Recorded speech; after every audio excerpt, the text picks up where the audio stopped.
Hello and welcome to The Spirit Safe. My name's Rob. Thank you very much indeed for joining me. What have we got this time? It's a Hye-land whiskey. We've had lots of those before, but this is Hye, spelled H-Y-E, not H-I-G-H. Why would you spell Hye H-Y-E? Because H-Y-E, Hye, is what they call Armenia in Armenian. This is an Armenian single malt whiskey.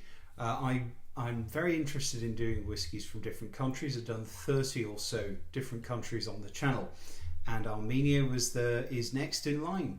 I managed to get this out of California. A relative was down there and picked up the bottle for me from a little liquor store in Glendale or Scottsdale. No, Scottsdale's in Arizona. I can't remember where it was. Anyway, it was in California. And I was very, very pleased to receive it. It costs about 34 USD. It calls itself a single malt, and yet it refers to it as the grains. And on tasting it, I said, this is a grain whiskey. This is not a barley malt whiskey. There's just no way. And after a bit of research, I learned that it's actually malted wheat rather than malted barley. So they're allowed to call it malt whiskey if it's malted wheat in Armenia, apparently.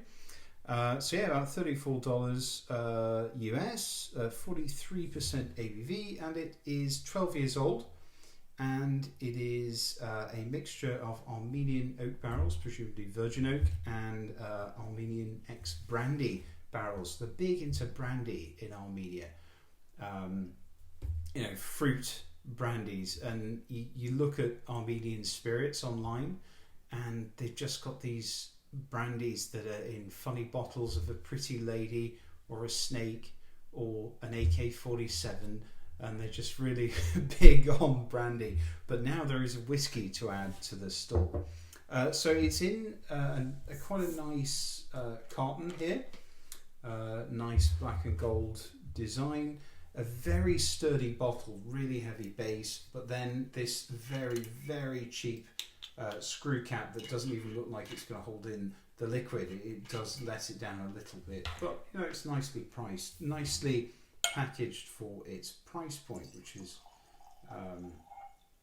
not a very high price point. They do older versions as well. They certainly do a 15-year-old, possibly do one older than that.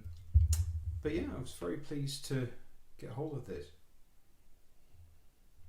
And yeah, those brandy barrels have definitely left their mark. There's a real tartness, an apple tartness,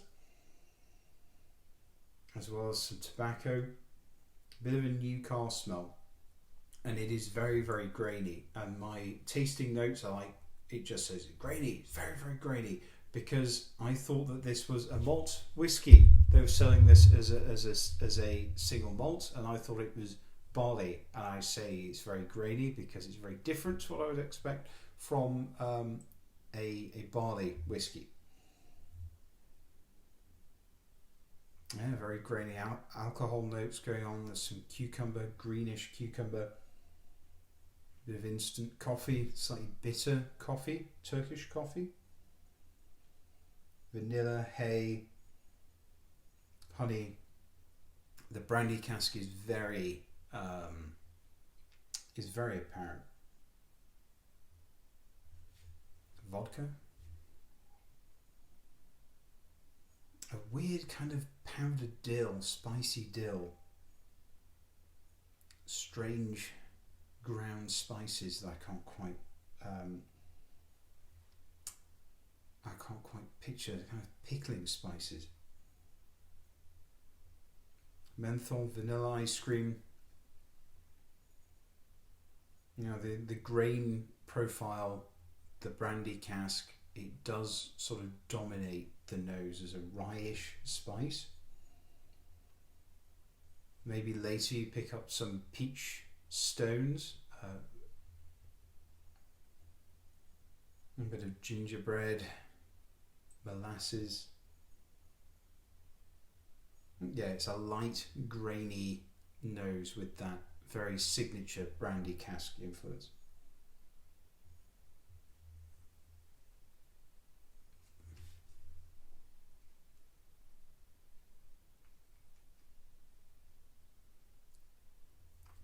Palate, quite a bit of gingerbread going on there. A bit sweet and sour, leaning towards sweet. Some candy floss, cotton candy, icing sugar, German gingerbread, some very sweet butterscotch. It's grainy, but it does palate quite well. There's a good blast of cane sugar again, I think, from the brandy casks. Peppery spice and heat, and a sort of creamy banana. Right, let's give this a drop of water. I poured myself quite a generous one there, so we'll give it a full teaspoon.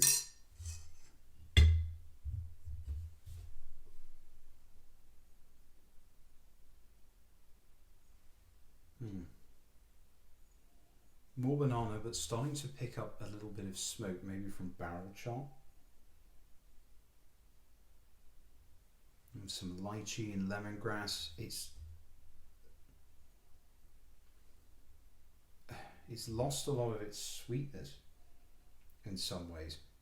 The oak now starting to overwhelm a little bit. Some licorice fruit, the ethanol notes coming off it. Quite a bit of aniseed.